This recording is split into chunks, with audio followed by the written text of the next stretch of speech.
উঁচু উঁচু বিল্ডিং আর সাহেবদের নামি দামি শপিং কমপ্লেক্স ছাড়িয়ে এবার নজর কেড়েছে রাজধানীর ফকিন্নি বাজার, যেখানে প্রতিদিন ভিড় করেছেন শুধু নিম্ন আয়ের মানুষ নন, মধ্যবিত্ত আর উচ্চবিত্তরাও। দ্রব্যমূল্যের এই দুঃসময়ে শুনতে যেন অবিশ্বাস্য লাগে, অথচ এখানে 15 টাকায় মেলে এক হালি ডিম, 20 টাকায় এক আঁটি শাক, আর মাত্র 150 থেকে 200 টাকায় ভরে যায় একটি বাজারের ব্যাগ। এ বাজারে ঢুকলেই মনে হবে টাকার অঙ্ক নয়, এখানে লড়াইটা সংসার বাঁচিয়ে রাখার। কেউ হাতে 100 টাকার একটি নোট শক্ত করে ধরে আছেন, কেউ পকেট হাতড়ে হিসাব মিলাচ্ছেন। আজ আলু নেবেন নাকি ডিম, লাউ কিনবেন নাকি পুঁই শাক। কিন্তু আশ্চর্যের বিষয়, এখান থেকে বের হওয়ার সময় সেই ছোট্ট টাকায়ও ব্যাগটা আর খালি থাকে না। সকালে সূর্য পুরোপুরি উঠতে না উঠতেই জমে ওঠে ফকিন্নি বাজার। এক পাশে শাকের সবুজ, অন্য পাশে লাল টমেটো, কাঁচামরিচের ঝাঁজ, বিক্রেতার হাক আর ক্রেতার দর কষাকষি, সব মিলিয়েই যেন শহরের ভেতরে আরেকটি আলাদা পৃথিবী। এই বাজারে কেউ বিলাসিতা কিনতে আসে না, এখানে মানুষ কেনেন বেঁচে থাকার রসদ।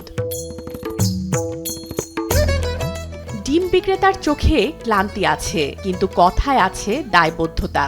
তিনি বলেন, আগে 15 থেকে 20 টাকায় এক হালি ডিম বিক্রি করেছেন, এখন দাম বেড়েছে, তবু যতটা সম্ভব কম লাভেই বিক্রি করেন, কারণ তিনি জানেন 1 টাকার পার্থক্যও একটি পরিবারের জন্য অনেক বড় হিসাব।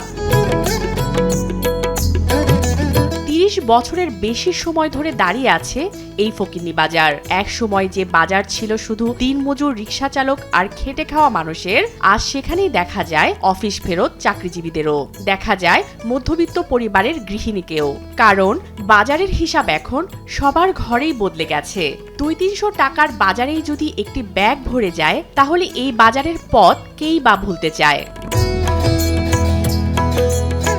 একজন নারী ক্রেতা ব্যাগের দিকে তাকিয়ে মৃদু হাসেন, বলেন, অন্য বাজারে এত টাকায় এত কিছু পাওয়া যায় না, তাই যত দূরই হোক আমি এখানেই আসি। তার হাসির আড়ালেও লুকিয়ে থাকে এক কঠিন বাস্তবতা, সংসার চালানোর প্রতিদিনের যুদ্ধ। তবে এ বাজারের গল্প শুধু স্বস্তির নয়, বিক্রেতারাও বলেছেন আগের মতো বিক্রি নেই, মানুষ এখন প্রয়োজন ছাড়া কিছুই কেনেন না, অনেকেই দাম জিজ্ঞেস করে চলে যান। দিনের শেষে লাভের চেয়ে উদ্বেগই বেশি নিয়ে বাড়ি ফিরতে হয়।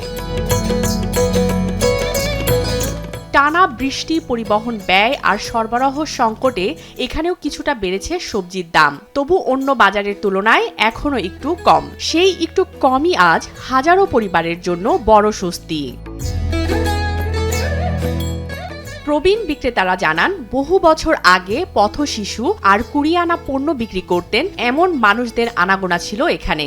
সেখান থেকেই মানুষের মুখে মুখে ছড়িয়ে পড়ে ফকিন্নি বাজার নামটি। সময় বদলেছে, দোকান বদলেছে, ক্রেতার চেহারাও বদলেছে, কিন্তু বদলায়নি কম টাকায় মানুষের পাশে দাঁড়ানোর এই বাজারের চরিত্র। দ্রব্যমূল্যের এই সময়ে ফকিন্নি বাজার কেবল একটি বাজার নয়, এটি এমন একটি জায়গা যেখানে প্রতিটি টাকার মূল্য আছে, প্রতিটি ব্যাগে থাকে একটি পরিবারের কয়েক দিনের স্বস্তি, আর প্রতিটি বিক্রেতার হাসির আড়ালে লুকিয়ে থাকে সংগ্রামের গল্প।